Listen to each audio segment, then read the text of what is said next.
हमारे बीच में हमारे खास मेहमान सुभाष सुधा जी मौजूद हैं। हमारे senior deputy editor Atul Pratap Singh इस सत्र का संचालन करेंगे। मुद्दा, जैसा कि मैंने पहले भी ब्रीफ किया, शहरी विकास, चुनाव और चुनौतियां। बहुत शुक्रिया सोनल। तो जैसा मेरे सहयोगी सोनल ने बताया कि चुनौतियां क्या हैं चुनाव के बीच में, और उसके बीच में कामकाज का जिक्र होता है। सुभाष सुधा जी हमारे साथ इस वक्त मंच पर मौजूद है, किसी पहचान की मोहताज नहीं, एक लंबा अनुभव, बहुत छोटे स्तर से एक बड़ा मुकाम, और उसमें बहुत सारे अलग अलग तरीके के आयाम, उन सबका उनको अनुभव है। बहुत स्वागत है सर एक बार फिर से आपका इंडिया न्यूज हरियाणा के इस मंच पर। मैं सर्वप्रथम इंडिया न्यूज का धन्यवाद करता हूं कि आज आपने एक बहुत अच्छा कार्यक्रम का यहाँ आयोजन किया। मैं अभी जो देख रहा था किस प्रकार से ये ओपन डिस्कशन होती है, तो होनी भी चाहिए, इससे डेवलपमेंट बढ़ती है, कम नहीं होती। तो मैं आपका इंडियन न्यूज़ का बहुत बहुत धन्यवाद करता हूँ। धन्यवाद सर। सर, हमने इस कार्यक्रम का नाम दिया है शाइनिंग हरियाणा, और शाइनिंग का मतलब होता है जब सब कुछ साफ होता है, बिल्कुल क्रिस्टल क्लियर होता है, तो शाइन कहा जाता है कि शाइन कर रहा है। आप पे उसी की जिम्मेदारी है, स्वच्छता कराना, शाइन कराना। उस जिम्मेदारी को आप बखूबी निभा रहे हो। तमाम खबरें हर दिन हम आपको देखते हैं, दिखाते हैं अपने दर्शकों को, तो अलग अलग गांव के उन अंचलों में जाकर उन कार्यक्रमों को आप आगे बढ़ा रहे हो। यह टारगेट 2014 में मोदी साहब ने दे दिया था। इस पर राजनीति भी हुई, इस पर आलोचना भी हुई, इस पर व्यंग भी कसे गए, लेकिन आपकी सरकार केंद्र स्तर पर, प्रदेश स्तर पर इस मुहिम को लेकर आगे चलती रही, और अब वो जिम्मेदारी आप पर है। कितना उन चुनौतियों से निपट पाए हैं, लोगों को कितना जागरूक कर पाए हैं, और जागरूक करने से पहले सरकार का कितना उनको समर्थन मिल पाया है, जमीन की हकीकत क्या है? सर्वप्रथम तो मैं यहाँ पर सभी गुड़गांव के आए हुए नवीन जी, सिकरी साहब, गांधी जी, हमारे पंकज जी, सभी मैं कहूँगा पार्टियों से आए हैं। मैं आज सर्वप्रथम तो इनको एक बात की मुबारकबाद दूंगा। आज ही मैं सुबह लगभग 6 बजे चंडीगढ़ गया था। आदरणीय पूर्व में मुख्यमंत्री श्री मनोहर लाल जी, जो आजकल हमारे सेंटर में लोकल बॉडी मिनिस्टर भी हैं, और साथ में उनके पास पावर भी है, तो आज उनके द्वारा उनकी पूरी टीम आई थी सेंटर से, प्लस आदरणीय श्री नैब सिंह सैनी हमारे मुख्यमंत्री जी, और मैं वहाँ पे था, हमारी पूरी लोकल बॉडी टीम थी। आज ही हमने एनटीपीसी के साथ गुड़गांव और फरीदाबाद का एग्रीमेंट किया है, जो कि हमारा जितना भी ये सोलिड इन्वेस्टमेंट था, टोटल का टोटल वो एनटीपीसी उठाएगी। और उसके साथ मैं ये कहूँगा कि लगभग 1200 टन निकलता है गुड़गांव से, 1200 टन निकलता है फरीदाबाद से। तो मैं कहूँगा वो चारकोल ग्रीन बनाना चाहते हैं, तो इसके लिए बहुत बड़ा ये प्रोजेक्ट हमारे सामने आया, हमने किया एग्रीमेंट। तो उन्होंने कहा था कि हम 2 महीने लग जाएंगे इसको शुरू करने में। तो आदरणीय केंद्रीय मंत्री श्री मनोहर लाल जी ने कहा कि 25 तक, नेक्स्ट 25 तक ये काम शुरू हो जाना चाहिए। तो उसके लिए हमने ज़मीन में उनको दे दी है, गुड़गांव में भी दे दिया और फरीदाबाद में दे दी है।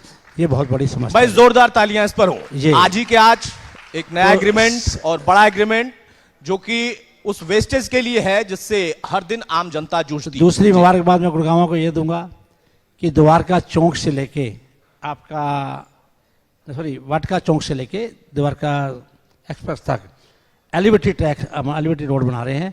800 करोड़ रुपए हमने इसका पास कर दिया है, ये भी बहुत जल्दी आपका करेगा। और बहुत बड़ी एक मुद्दा था, पंकज जी उठा रहे थे, बहुत अच्छी बात है, उठाना भी चाहिए, नवीन जी कह रहे थे, ये हॉस्पिटल की बात हो रही थी। हॉस्पिटल भी हमने सेंट्रल जो हमारा पीडब्ल्यूडी है 15 अगस्त, ये लगभग 15 अगस्त तक उसको टेंडर लाट होने का कर दिया है।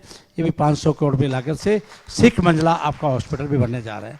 तो ये 2 चीज़ें मेरी अभी नॉलेज में, अभी जिस प्रकार से आप लोग बात कर रहे थे, तुरंत प्रभाव से मैंने भी अभी बात करके वहाँ से अभी मैंने इसकी रिपोर्ट ली। थर्डली आपने बात करी थी कि आपका जो बस स्टैंड नहीं बन पा रहा, वो भी 15 एकड़ हमने नमका द्वारका एक्सप्रेस पे आइडेंटिफाई कर ली है, उस पर भी काम होने वाला है।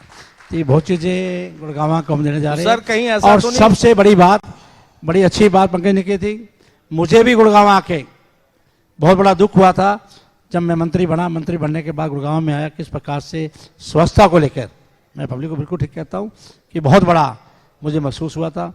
कई ऐसे पॉइंट्स थे, उन्होंने गुरुद्वारा पर, वहाँ पर नमक्या कूड़ा गिरा हुआ था, मंदिर के पास गिरा हुआ था, ऐसे ऐसे बहुत पॉइंट थे।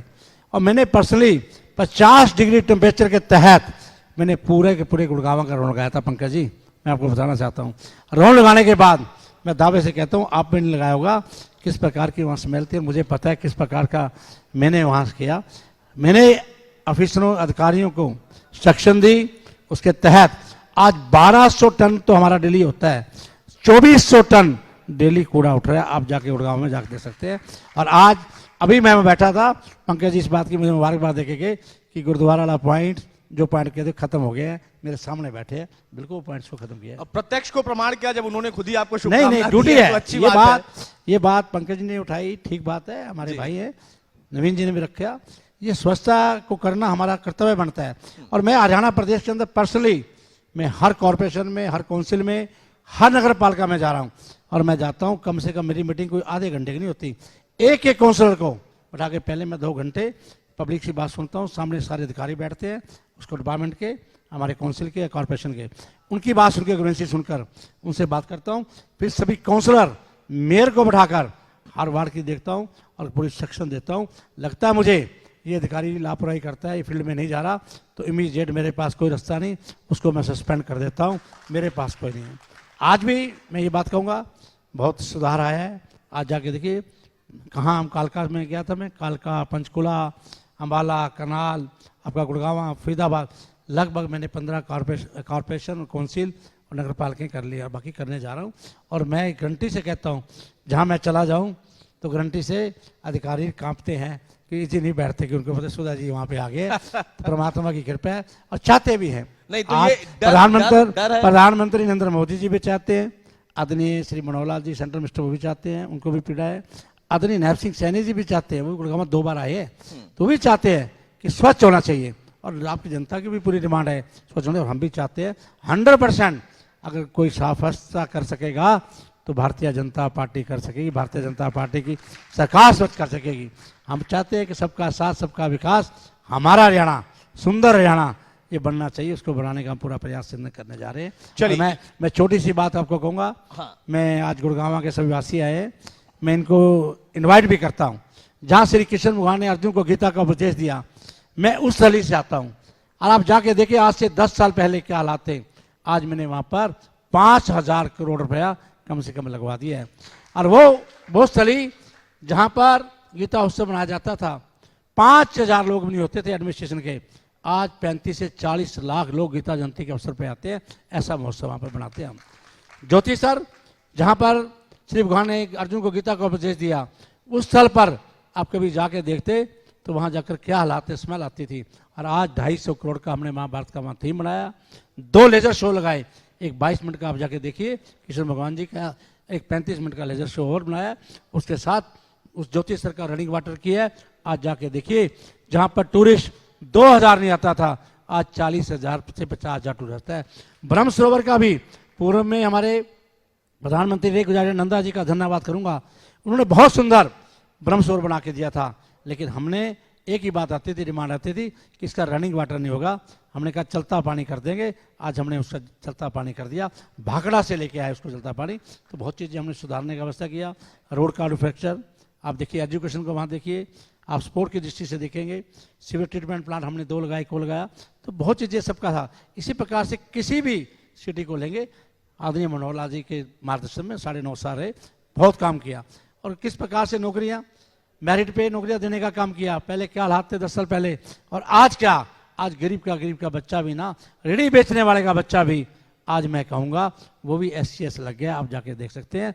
और एक एक घर से, हम तो गांव की बात कर रहे हैं, गांव के अंदर मुझे बहुत से लोग मिले, एक घर परिवार ऐसा मिला, उसने कहा कि एक मंदिर के अंदर जहां हमने हनुमान जी की मूर्ति लगाई है, वहां पर श्री मनोहर लाल जी की भी हमने फोटो रखी है, क्योंकि हमारे परिवार से 5 बच्चे लगे हैं, हम जीवन में सोच भी नहीं सकते थे। तो ऐसी व्यवस्था हमने देने की। ठीक है, लेकिन जब आप गुरुग्राम का जिक्र करते हैं तो साइबर सिटी की एक अलग पहचान है, उसको लेकर बहुत सारी चीजें जहन में आती हैं। लेकिन जब हम बात करते हैं कि हरियाणा का वो ग्रामीण अंचल, वो गांव का हिस्सा, गुरुग्राम और वो गांव, उन दोनों को अगर हम तालमेल के साथ उसका आकलन करेंगे तो बहुत कुछ अभी बाकी है जिस पे आपको काम करना है।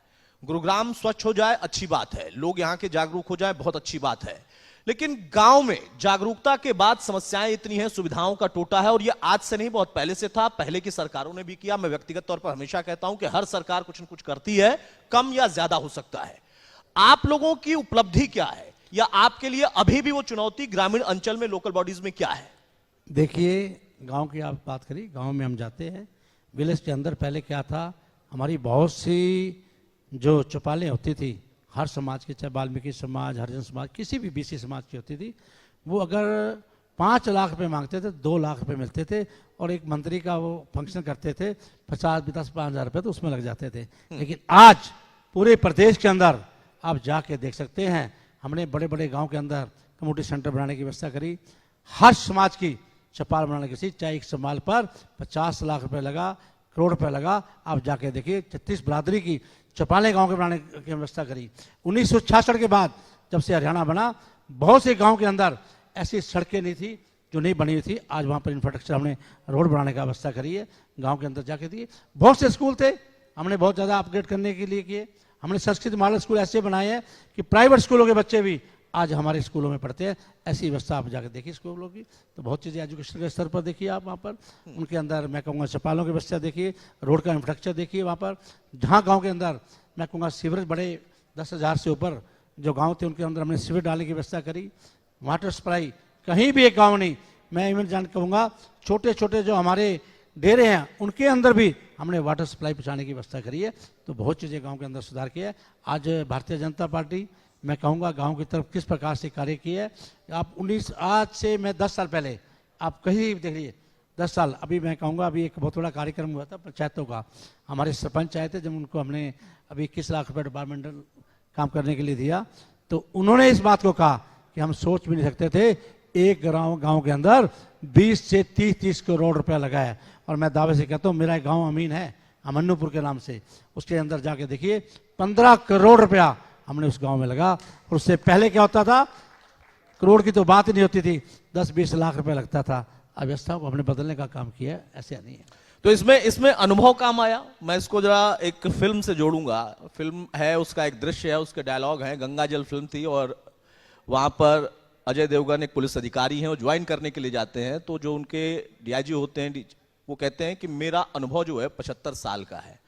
तो वो थोड़ा सा मुस्कुराते हैं और संकोच में आते हैं, सोचते हैं ऐसा कौन सा अनुभव है जो कि इस सर्विस में रहते हुए 75 साल का हो गया। तो कहते हैं कि मेरे पिता भी पुलिस में थे और मैं भी पुलिस में हूं, मेरी सर्विस को इतना हो गया और वो रिटायर हो गए, तो दोनों को मिला दो तो लगभग इतना हो जाता है। आपका अनुभव भी मैं समझता हूं कुछ वैसे ही होगा, क्योंकि आपका अपना अनुभव, आपकी पत्नी का अनुभव, वो दोनों ऐड हो जाते होंगे, तो उससे ज्यादा आपको सरलता मिलती है क्या बॉडीज को समझने में? लोग देखिए, जिस दिन मैं लोकल बॉडी मिनिस्टर बना था, उस दिन मुझे बताया कि मेरे को, मैं कहना नहीं चाहता, मेरे से पहले पूर्व में हमारे मंत्री रहे, उन्होंने बहुत काम किया है। लेकिन जब मैं बना था तो मैं 10 साल में रहा, 20 साल मेरी वाइफ लगातार में रहे, 30 साल हरियाणा का नंबर 1 रिकॉर्ड होगा। सेकंड टाइम मैं एमएलए हूँ, अब मुझे को मंत्री बनाया। लेकिन मुझे लोकल बॉडी का, मुझे कहा था मैंने अधिकारियों को, मुझे समझाने की जरूरत नहीं है, मैं समझा सकता हूँ तुम्हें मास में क्या है। आज मैं दावे से कहता हूँ, अगर नगर परिषदों, नगर पालिकाओं में, कॉर्पोरेशन के अंदर मैंने किस प्रकार से कर दिया है, सरलीकरण बहुत बढ़िया कर दिया है। आज जाके देखिए किस प्रकार से टेंडर हमारा 21 दिन में लगता था, 7 डेज में हम टेंडर की व्यवस्था कर दी है। इसी के तरह जैसे लाल डोरा के अंदर हमने गांव के अंदर जमीन का लाल डोरा की रजिस्ट्री कराई है, इसी तरह शहरों के अंदर भी जो हमारी लाल डोरा के अंदर जमीन पड़ती थी, हमने भी कार्यक्रम किया था। उसके तहत हमने ये किया है कि आप जाइए लाल डोरा के अंदर, सेल्फ सर्टिफाई करिए, विद इन वीक आप सर्टिफिकेट लिए और जाके अपनी रजिस्ट्री करा लिए। एग्रीकल्चर लैंड के अंदर हमने एनडीसी खत्म कर दी है, कोई डेवलपमेंट चार्ज नहीं लगेंगे, कोई टैक्स नहीं लगेगा। 1000 गज के ऊपर 1 किले तक आप अपनी रजिस्ट्री करवा सकते हैं, किसी प्रकार का। ओल्ड सिटी के अंदर भी हमने डेवलपमेंट चार्जेज खत्म कर दिए, मैंने आके भी किए, आपको बता सकता हूं मैं बहुत चीजें। गार्बेज चार्जेज आपके बिल्कुल हरियाणा फ्री कर दिया है, कोई गार्बेज चार्ज नहीं लगेंगे, ये बहुत बड़ी बात हमने हरियाणा प्रदेश में अंदर है। इसी तरह बहुत सी चीजें थी, अभी हमारे पास कॉलोनियां अप्रूव होने के लिए आ रही थी, बहुत कॉलोनियां हमने अप्रूव कर दी है, दबादब दिन रात हम कर भी रहे हैं। और साथ साथ में हमने बहुत बड़ा काम किया है कि एनडीसी को सरलीकरण कर दिया है। अब कोई भी शहरी ये नहीं कह सकेगा कि मुझे किसी प्रकार की शहर से प्रॉब्लम आ रही है। बिल्कुल डेवलपमेंट पे देखे, विद इन 7 डे टेंडर लगाए, हर व्यवस्था को हमने सुधारने का काम किया है लगातार। मेरे पास, मैं फील्ड में जाता हूँ, मैं डेली जाता हूँ, मुझे तो मास में सब कुछ पता है, फिर भी मैं जाता हूँ कॉर्पोरेशन में, सब जगह जाता हूँ, जहाँ जहाँ से लोग मुझे सुझाव देते हैं इमीडिएट मैं जाके ट्यूसडे को जाकर अधिकारी बुलाकर मीटिंग बुलाकर उसको सोल्व करने का पूरा प्रयत्न करता हूँ। बहुत बड़ी बात है। आज मैं कहूँगा जिस प्रकार से गुड़गांव और फरीदाबाद के अंदर एनटीपीसी प्लान लगाने जा रही है, इसी तरह मैंने आज उनके आगे रखा था कि आप हमारे क्लस्टर है हरियाणा प्रदेश के अंदर, कनाल क्लस्टर है, हिसार में क्लस्टर है, वहाँ पे प्लान लगाइए। उन्होंने मेरी बात को मान लिया है। वो पूरे के पूरे हर डिस्ट्रिक्ट के अंदर क्लस्टर लगाएंगे। पहले 2 हम ट्रायल बेसिस पे 2 क्लस्टर लगा रहे हैं, ये बहुत बड़ी बात है। तो ऐसा तो नहीं कि चुनाव आने के साथ ही आप लोगों ने तेजी बढ़ा दी है कि चुनाव भी बहुत जल्दी आने वाला है तो तेजी से एग्रीमेंट कर लिया जाए, तेजी से क्लस्टर पे काम कर लिया जाए? ये गति बढ़ा तो नहीं दी है चुनाव से पहले? मैं आपकी बात को जवाब दूंगा। हरियाणा प्रदेश के अंदर भी अभी इलेक्शन हुआ था पार्लियामेंट का, हम 5 सीटों पे जीते थे। 6ठी सीट अभी होने वाली है, एक विधानसभा की सीट जीते थे आदरणीय नैब सिंह सैनी कनाल से। एक सीट अभी राज्यसभा की, वो भी भारतीय जनता पार्टी हरियाणा में जीतेगी, 6 सीटें होगी। इसके अलावा 45 सीटों पर विधानसभा में आज भी हम आगे रहे पार्लियामेंट के अंदर, आप जाकर देख लीजिए इस 45 में। और आज जिस गति से प्रदेश के मुख्यमंत्री नैब सिंह सैनी काम कर रहे हैं, उनकी पूरी टीम कर रही है, नई टीम काम कर रही है। मैं दावे से कर रहा हूँ हरियाणा प्रदेश के अंदर तीसरी बार नैब सिंह सैनी की सरकार बनेगी, तीसरी बार भारतीय जनता पार्टी की सरकार बनेगी। मैं आपको कह रहा हूँ, मैं इसीलिए पूछ रहा था कि अगर आप तीसरी बार आना चाहते हैं, क्या इसी वजह से आप लोगों ने और तेजी से काम करना शुरू कर दिया, एग्रीमेंट साइन करना शुरू कर दिया? ये आरोप है विपक्ष का। हमें अगर जनता ने सीट पे बैठाया है तो हम तेजी से करेंगे, स्लो काम क्यों करेंगे? तेजी से काम करने के लिए बैठाया। विपक्ष कह रहा है पहले स्लो थे अब तेज हो गए। विपक्ष कह रहा है पहले स्लो थे अब तेज हो गए। नहीं, बहुत काम किए हैं। 9.5 वर्ष के अंदर पूर्व में मुख्यमंत्री मनोहर लाल जी ने इतने काम किए हैं, मैं गिनाने लगूंगा, आप इस बात को कहेंगे। अब मैं पहले आपको कहा फर्स्ट ऑफ नौकरियों में किस प्रकार से मेरिट पे नौकरी देने का काम किया। पहले क्या होता था, ये पहली बार हुआ। चाहे विधायकों ने कितना कहा होगा, लेकिन मनोहर लाल जी नहीं माने, उन्होंने कहा मैं मेरिट पे नौकरी दूंगा। ये व्यवस्था सुधारी। आज जमाबंदी आप जाके देखिए किस प्रकार से आप निकाल सकते हैं, ऑनलाइन निकाल सकते हैं। पेंशन पहले क्या होता था, ब्लेम लगता था मेरी पेंशन कोई खा गया, और आज पेंशन ऑनलाइन खाते में आती है। बहू भी सास की सेवा करती है कि इसकी पहली तारीख को पेंशन आने वाली है। ऐसी व्यवस्था ये मनोहर लाल जी ने की है। बहुत चीजें सुधारी है प्रदेश के अंदर। आपके सामने मैं कहूँगा, आज डेवलपमेंट की बात करें, मैं आपको बताना चाह रहा था किस प्रकार के 152 डी में इंफ्रास्ट्रक्चर देखिए सेंट्रल गवर्नमेंट ने किया है। हमने हरिद्वार जाना होता था तो हम जमुना नगर के पास ही सारी रात खड़े होते थे। आज देखिए बाईपास, बहुत बड़ा इंफ्रास्ट्रक्चर सेंट्रल गवर्नमेंट ने, मैं गडकरी जी का भी धन्यवाद करूंगा, उन्होंने बहुत बड़ा हमें इंफ्रास्ट्रक्चर दिया। और प्रदेश सरकार ने जिस गति से कार्य किया, मैं भी बता रहा था आपको, गांव के मैं बता रहा था, जब मैं बता रहा हूं कि मेरी विधानसभा के अंदर 5,000 करोड़ रुपए लगे, तो आप जाके करनाल देखिए, पानीपत देखिए, हर विधानसभा से देखिए कितना कितना पैसा लगा होगा। तो बहुत कार्य हुए हरियाणा प्रदेश के अंदर। हमने, मैं बताने लगूंगा, हमने बहुत बड़ा काम, सबसे बड़ी मैं आपको बात करना चाहता था कि इस चीज की है कि पहले 20 किलोमीटर पर कहीं भी हमारा बेटियों का कॉलेज नहीं होता था। हमने हर 20 किलो के अंदर बेटियों का कॉलेज खोला है हरियाणा प्रदेश के अंदर। देखिए किस प्रकार से किया है। तो विपक्ष क्यों कहता है कि आपके आने के बाद इतने 1000 स्कूल बंद हो गए?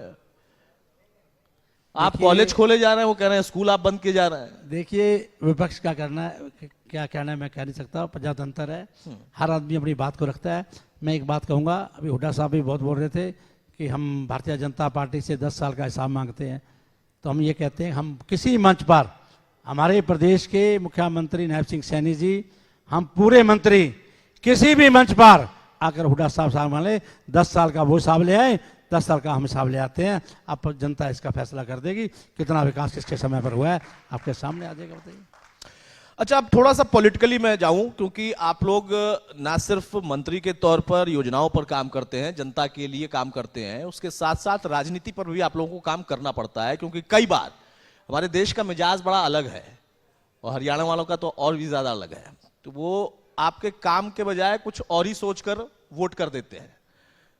काम पर ही सिर्फ वोट नहीं होता है, ये व्यवहारिक है, कोई माने न माने भरे बंद से मैं बोलता हूं। लेकिन जब आप राजनीति पर अपनी स्थिति को देखते हैं तो कहां पा रहे हैं कि हां, आपके काम के आधार पर, 10 साल के आधार पर, उसमें से 4.5 साल जेजेपी जो आपके साथ थी वो अब आपका मुखर होकर विरोध कर रही है, उतने ही आरोप लगा रही है जो कल तक कांग्रेस या बाकी दल लगाते थे। वहां आपके लिए इतना आसान होगा क्या जब विधानसभा में आप जाएंगे? राह इतनी आसान है क्या? देखिए, मैं अपना एक्सपीरियंस बताता हूं। मुझे एक बार कोई सरपंच बन जाता है ना, दोबारा उसको सरपंच नहीं बनाता। गांव में कहीं जाके देख लीजिए, 10 साल मैं मेरा, 35 साल के टर्न में लगातार 20 वर्ष मेरी वाइफ रही। सेकंड टाइम मुझे दोनों ने एमएलए बनाया, मैं तो तीसरी बार फिर भी बनूंगा। मैं आपको बता रहा हूँ आज क्या होता है कि डेवलपमेंट के साथ साथ आप सामाजिक तौर पर जनता के साथ 5 वर्ष जुड़े रहते हैं, उनके सुख दुख में जाते हैं, हर जगह खड़े रहते हैं, तो जनता आपके साथ खड़ी रहती है। भारतीय जनता पार्टी के पूरे विधायक, पूरे हमारा भारतीय जनता पार्टी जनता के साथ हमेशा समाज के साथ खड़ी रहती है। इसलिए बार बार हम आते हैं। हम 5 साल ही सेवा करते हैं, ये नहीं कि आप 10 दिन सेवा करने वाले। तो पहले समय में क्या होता था, टिकट लेके आगे बन गए, दोबारा शक्ल नहीं दिखाते थे, वो घर ही बैठ गए। लेकिन अब तो ये है कि जो जनता के बीच में रहेगा वही दोबारा रहेगा। अच्छा, अब जो नए पॉलिटिकल डेवलपमेंट हैं जिसमें एक पार्टी गठबंधन के साथ चुनाव में है, आप समझ गए होंगे मैं नीलो बसपा का जिक्र कर रहा हूं। जिनके साथ गठबंधन था वो कह रहे हैं हम अकेले अकेले लड़ेंगे।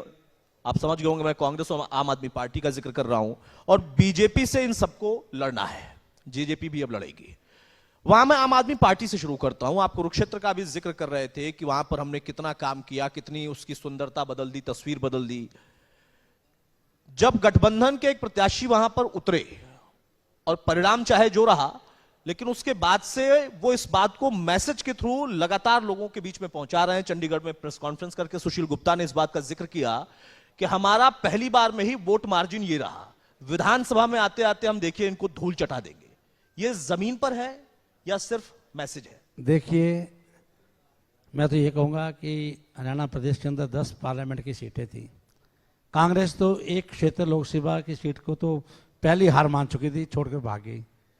उसके बाद बेचारा ये सुशील गुप्ता जी फंस गए आम पार्टी के टिकट लेके, और टिकट लेके आम पार्टी के आए। मैंने कहा इसको तो बेचारे को बलि का बकरा बना दिया। वहाँ से इलेक्शन लड़ा, 100% हमने कहा था। देखो किस प्रकार से आदरणीय नवीन जिंदल जी वहाँ से मेंबर पार्लियामेंट बने। 10 विधानसभा के अंदर मैं कहूँगा हमने कुरुक्षेत्र जो मैं जिस विधानसभा से आता हूँ, हाईएस्ट मार्जिन मेरी विधानसभा से वहाँ से रहा था। पहले तो मैं आपको लेकर बिल्कुल बिल्कुल बिल्कुल कहता हूँ। इसी तरह मैं कहूँगा अब उनको बड़ी गलतफहमी होगी थी। आज कैसे एकदम साथ मिलकर लड़ रहे थे, आज वो लड़ रहे हैं, अलग अलग लड़ रहे हैं। तो मैं दावे से कहूँगा जो उनके हालात बनने वाले हैं वो आप भी देखेंगे। जिस प्रकार की कांग्रेस की वोट लेकर, खुद की वोट जोर लगाकर तब नहीं बन सके पार्लियामेंट के अंदर, तो अब तो क्या करेंगे वो अभी आपके सामने है। तो अच्छा है, मैं तो कहूँ उनको 90 की 90 सीटों पर लड़ना चाहिए, उनको अपनी औकात का पता लगना चाहिए। ये मैं आपके समक्ष बताना चाहता हूँ। कोई जनदार नहीं उनका फील्ड के अंदर, बिल्कुल। वो तो वैसे ही एक उनका समझौता हो गया थोड़े दिन के समय के लिए। उस समझौते के तहत भी उनका क्या हालात हुए, विधानसभा में तो हम क्या हालात करने वाले हैं वो आपके सामने आ जाएंगे देखने के लिए। अच्छा, कांग्रेस और बीजेपी इन दोनों की सीधी टक्कर है, ये बात बीजेपी भी कहती है, कांग्रेस भी कहती है। इसमें भी कोई मैसेज होगा कि आप लोग बाकी पार्टियों को शायद इर्द गिर्द आने देना नहीं चाहते हो, लेकिन दूसरे दलों पर कांग्रेस से आरोप लगा रही है कि वो या तो बी टीम के तौर पर आपके लिए काम कर रहे हैं या फिर वोट काटने वाले, वोट कटवा पार्टी के तौर पर काम कर रहे हैं। ये हकीकत है क्या? कुछ बताएंगे अंदर की बात। देखिए, प्रजातंत्र के अंदर हर पार्टी को अधिकार है इलेक्शन लड़ने का। अभी ILD वहाँ से इलेक्शन लड़ी थी, अभय सिंह जी लड़े थे। आज अभय सिंह जी की पार्टी भी बसपा के साथ विधानसभा में आ रही है, आम पार्टी अलग से लड़ रही है, इसी तरह जेजेपी भी लड़ेगी। तो हर प्रजातंत्र के अंदर वो पार्टी का अपना विजन है, अपनी सोच है, किसके साथ कोलैबोरेशन करके हमने इलेक्शन लड़ना है, अकेले लड़ना है। तो सभी पार्टियां उसमें इलेक्शन लड़ने जा रही हैं, तो लड़ेंगी प्रजातंत्र के अंदर। अच्छा, जब चुनाव के परिणाम लोकसभा के आए तो आप लोगों के लिए भी 5 सीटें गंवा देना इतना आसान नहीं था। मंथन चिंतन का दौर भी चला। वो चिंतन मंथन का दौर सिर्फ यहां से नहीं बल्कि देख रहा हूं मैं उत्तर प्रदेश तक में लगातार चल रहा है। बहुत सारी चर्चाएं इस वक्त चल रही हैं। उस चिंतन मंथन में आप लोगों को कहां लगा कि कहां कमजोरी रह गई काम के हिसाब से? क्योंकि आपने इतनी योजनाएं गिनाई कि लगातार हम उस योजना पर भी काम कर रहे हैं, नए एग्रीमेंट साइन भी कर रहे हैं, लेकिन फिर परिणाम ऐसे कैसे आ गया? कुछ तो वजह होगी। देखिए, कांग्रेस पार्टी ने एक बहुत बड़ा प्रचार किया इस बात के कि भारतीय जनता पार्टी ने जो 400 सीटें कही हैं, ये 400 सीटें इसलिए मांग रहे हैं कि ये संविधान को चेंज कर देंगे। आदरणीय प्रधानमंत्री अफवाह फैलाई उन्होंने, अफवाह फैलाई। उसी के तहत ये थोड़ा बहुत हमारा जो गड़बड़ा करके थोड़ी सीटें कम करके, अदरवाइज इन्होंने कोई कि भारतीय जनता पार्टी और आदरणीय प्रधानमंत्री नरेंद्र मोदी जी के मन में कभी भी ये मन में नहीं है कि संविधान को चेंज करना। हम तो डॉक्टर अम्बेडकर जी को बहुत बड़ा गुरु मानते हैं, उनको प्रणाम करते हैं जिन्होंने इतना बड़ा संविधान लिखा। तो ये उनके करके उन्होंने ये किया कि संविधान चेंज कर देंगे, उनको करके ये गलत रास्ते में चलाकर उनसे वोट लेंगे और कुछ नहीं इन्होंने किया। मैं कहूँगा उसके तो वो लिए तो विधानसभा में भी कह सकते हैं, फिर कर सकते हैं। नहीं, विधानसभा के अंदर इनका नहीं चलने वाला, कि वो समझ गए हैं, हमारे लोग हैं वो भी, हम उनसे बातचीत करी बैठकर, हम डेली बात कर रहे हैं। एक उनसे बड़ी बड़ी उनके जितनी भी मैनेजमेंट है उनके साथ, जो हमारे वहाँ प्रेसिडेंट हैं उनसे बात कर रहे हैं। वो समझ गए कि कांग्रेस ने किस प्रकार से हमें गलत रास्ते में डालकर हमारे से वोट ले लिए, आगे वो वोट देने वाले नहीं है। अच्छा सुभाष जी, अब उन प्रश्नों पर आता हूं जो कि आपके कार्य योजना से जुड़ते हैं। पॉलिटिकली भी आपने जवाब दे दिया, योजनाओं पर भी जवाब दे दिया कि आज ही आपने एक एग्रीमेंट साइन किया, यानी काम की गति तेज है। कुछ डेवलपमेंट्स और होने वाले हैं, सम्मेलन कोई आप करने जा रहे हैं शायद 25 तारीख को हिसार में, किन लोगों के साथ है, क्या कार्य योजना है, और कुछ ऐसे इनपुट्स हमारे पास आ रहे हैं कि कुछ बड़ी घोषणा हो सकती है, क्या है? देखिए, मेरा जीवन पहले भी मैं बताया था, मैं CR का इलेक्शन लड़ा यूनिवर्सिटी कॉलेज से, उसके बाद यूनिवर्सिटी कॉलेज प्रेसिडेंट रहा, फिर यूनिवर्सिटी में इलेक्शन लड़ा। सबसे पहले मैंने काउंसिल का इलेक्शन लड़ा था, आज से 30 वर्ष पहले, मैं कहूँगा 35 वर्ष ही हो गए होंगे। तो इलेक्शन लड़ा तो मेरा एक मन में था, जब मैं काउंसिलर का मैंने देखा ना किस प्रकार से काउंसिलर अपने वार्ड में जाकर किस प्रकार से पेन लेता है, सुख दुख में सबका साथी बनता है, कैसे वो डेवलपमेंट करता है अधिकारियों से झगड़ कर, किस प्रकार से उनसे लेकर, तो मेरे मन की इच्छा आई, हम लोग तो मंत्री बन गए, वो काउंसलर है, लेकिन काउंसलर को भी मान सम्मान मिलना चाहिए। इसके लेकर मैंने एक बहुत बड़ा सम्मेलन हिसार में 25 तारीख को बनाया, और उनको मैं गारंटी से कहता हूँ प्रदेश के मुख्यमंत्री श्री नायब सिंह सैनी जी बहुत बड़ा मान सम्मान देने वाले हैं उन काउंसलर को। जो काउंसलर दिन रात समाज की सेवा करता है, ऐसे आदमी को तो हमें सम्मान देना भी चाहिए। ये मान सम्मान चुनाव से ठीक पहले याद आया? नहीं, पहले नहीं आया, तैयारी पहले से? नहीं, हमारे जितने भी चेयरमैन हैं, चेयरमैनों को हम पहले ही मान सम्मान देते हैं, हमारे कॉर्पोरेशन के मेयर हैं उनको भी देते हैं, हम सबको मान सम्मान देते हैं। लेकिन जो एक कड़ी बीच में से मैं कहूँगा जो छूट गई थी हमारे काउंसलर, उनके लिए मैंने इसका मंथन किया है। तो मैं खुद काउंसलर रहा हूँ, मेरे मन के अंदर लोग को बड़ी मिनिस्टर बनाऊं, तो कोई बड़ी बात नहीं, इसमें किया, और मैंने बुलाया, पूरा काउंसलर को बुलाया, लगभग पूरे प्रदेश के वहाँ काउंसलर वहाँ पे आ रहे। 25 तारीख को देखना किस प्रकार का वहाँ पर मेला लगता है, आप आके देखना, हमने वहाँ पर बुलाया हुए सभी को। अच्छा, जब आपने काउंसलर की बात की तो फिर हम थोड़ा सा लौटते हैं वापस वहीं पर। किसानों का मुद्दा फिर से उठ रहा है, गरमा रहा है, क्योंकि कोर्ट के आदेश पर सड़कों को खाली करना है, खोलना है। और ग्रामीण अंचल में आपने कहा कि हम लोकल बॉडीज के तहत गांव गांव तक बहुत सारी चीजों पर काम कर रहे हैं, लेकिन उस बॉर्डर बेल्ट का किसान, वो बड़ा मुद्दा बताया जा रहा है कि परेशान है, नाराज है। वजह दूसरी है, आपके उस मंत्रालय से उसका कोई लेना देना नहीं, लेकिन वजह है तो उस नाराजगी को आप पर भी जिम्मा दिया गया है क्या कि भाई मैनेज करिए इसको? नहीं, देखिए, भारतीय जनता पार्टी ने समय समय पर हमेशा बैठकर किसानों के सेंटर से, हमारे बहुत ही अधिक वहाँ से सेंट्रल लीडर गए हैं, उनसे बैठकर हमेशा बात की है। और उसके अलावा भी उसके साथ भी लगातार हमारी बातचीत अभी चल रही है। अभी पिछले दिनों भी स्टेट के बहुत से लीडर आए थे जो वहाँ पर बैठे हुए हैं उनके बॉर्डर पे, उनकी भी मुख्यमंत्री से बैठकर हमारी बहुत चीज बात हो रही है, और कोई ना कोई रास्ता निकलेगा, हम लोग उनसे पूरी बातचीत कर रहे हैं। आखिरी सवाल ही कि अब हिसाब किताब का समय आ गया है, हिसाब आपसे मांग लिया गया है। अमित शाह आए, उन्होंने कहा कि बढ़िया का बेटा हूं, पाई पाई का हिसाब दूंगा, और देना आपने शुरू कर दिया है। जनता का हिसाब क्या कह रहा है इस बार? परिणाम आपको कहां जाता दिख रहा है? क्योंकि टक्कर 50-50 हो गई है लोकसभा में। देखिए, मैंने अभी आपको कहा है कि आदरणीय अमित शाह जी पंचकुला में भी आए थे, हमारे आदरणीय होम मिनिस्टर आदरणीय अमित शाह जी अभी महेंद्रगढ़ में भी आए थे। तो बहुत चीज़ें हमारे कार्यकर्ताओं के अंदर किस प्रकार से वो टिप्स देके गए, किस प्रकार से हमारे अंदर ऊर्जा देके गए। 100% आज भी हमारा कार्यकर्ता, मैं एक बात आपको कहना चाहता हूं कि भारतीय जनता पार्टी के सबसे बड़े पूरे विश्व के अंदर सबसे ज्यादा मेंबर हैं तो भारतीय जनता पार्टी के मेंबर्स हैं। इसके साथ साथ जो संगठन हमारी भारतीय जनता पार्टी के पास है, जो पन्ना प्रमुख, हमारा त्रिदेव, हमारी जो इकाइयां हैं, जिला अध्यक्ष जो हमारे पास है, शायद वो कांग्रेस के पास कुछ भी नहीं। आज तक कांग्रेस का कोई प्रेसिडेंट नहीं बना जिले का, कोई ब्लॉक समिति ब्लॉक का नहीं बना आज तक।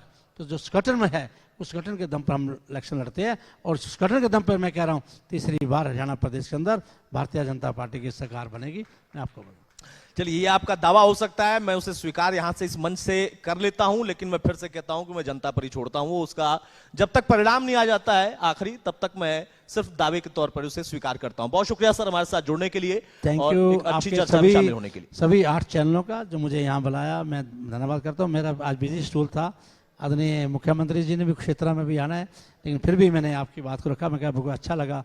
और मैं सर्वप्रथम यहाँ पर जितना भी गुड़गांव से मेरे साथी आए हुए हैं, सभी का मैं तहे दिल से धन्यवाद करता हूँ। और यहाँ पर एक डिमांड रखी गई थी पंजाबी धर्मशाला के लिए, तो मैं सिकरी जी ने भी, अभी गांधी जी ने भी, नवीन जी ने, सभी ने उठाया है। तो मैं दावे से कहूँगा प्रदेश के मुख्यमंत्री जी के सामने, पंकज जी उस डिमांड को रख के ये बिल्कुल करवा के दूंगा, ये मैं आपसे वादा करके जा रहा हूँ। आखिरी सवाल में तो मेरे बहुत ही यहाँ आए हुए साथी, मैं उनका भी बहुत दिल से धन्यवाद करता हूँ। बहुत शुक्रिया सर, हमारे बहुत एक साथी राजपूत जी हैं, वो भी यहाँ पर आपके जमने हुंडी है, मेरे बहुत पुराने दोस्त हैं, मैं उनका भी बहुत बहुत धन्यवाद करता हूँ। बहुत शुक्रिया सर, बहुत शुक्रिया। Thank you sir, thank you so much. बहुत बहुत शुक्रिया सुभाष सुधा जी। हम चाहेंगे मुकेश राजपूत जी, मैनेजिंग एडिटर, वो अभी आए और एक token of love India news की तरफ से एक सम्मान का प्रतीक। इसके अलावा हम मंच पे बुलाना चाहूंगा नवीन गोयल जी को। मंच पर आइए, 2 मिनट आपका भी समय जरूर चाहेंगे, मंच पर आएंगे। एक स्मृति चिन्ह सम्मान का प्रतीक हम चाहेंगे कि मंत्री जी से नवीन गोयल जी को, और इनके साथ ही हम यहाँ BR सीकरी जी को भी चाहेंगे कि वो मंच पर आए। काफ़ी बेहतरीन उनका सहयोग इस पूरे कॉन्क्लेव को सफल बनाने के लिए। अगर बात करें आप तमाम लोगों में, हम चाहेंगे तालियों से स्वागत किया जाए सभी का यहाँ पर। और इसके साथ साथ हम चाहेंगे कि परीक्षित सिंह जी भी मंच पर बुलाना चाहेंगे, परीक्षित सिंह जी को यहाँ पर, वो भी मंच पर आए। परीक्षित सिंह जी, और इन्हीं के साथ हम चाहेंगे नरेंद्र यादव जी को मंच पर बुलाना। नरेंद्र यादव जी जो कि अध्यक्ष हैं होम डेवलपर एसोसिएशन गुरुग्राम के।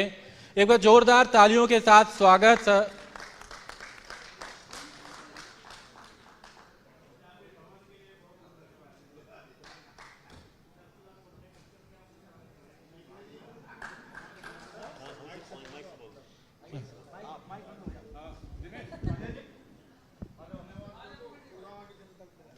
मैं पंजाबी बिरादरी महासंगठन, मेरे 16,000 सदस्य हैं, और यानी घर में 3 वोट भी हों तो लगभग 50,000 वोट हमारे पास हैं। उन सबके आधार पर माननीय सुभाष सुधा जी मंत्री महोदय का पुनः धन्यवाद करता हूं, साधुवाद करता हूं। शब्दों की कमी है, लेकिन इतना आश्वासन देता हूं कि जिस दिन आपके द्वारा अलॉटमेंट लेटर आवंटित पत्र मिलेगा, उस दिन एक ऐसा भव्य और दिव्य कार्यक्रम गुड़गांव में करके दिखाएंगे।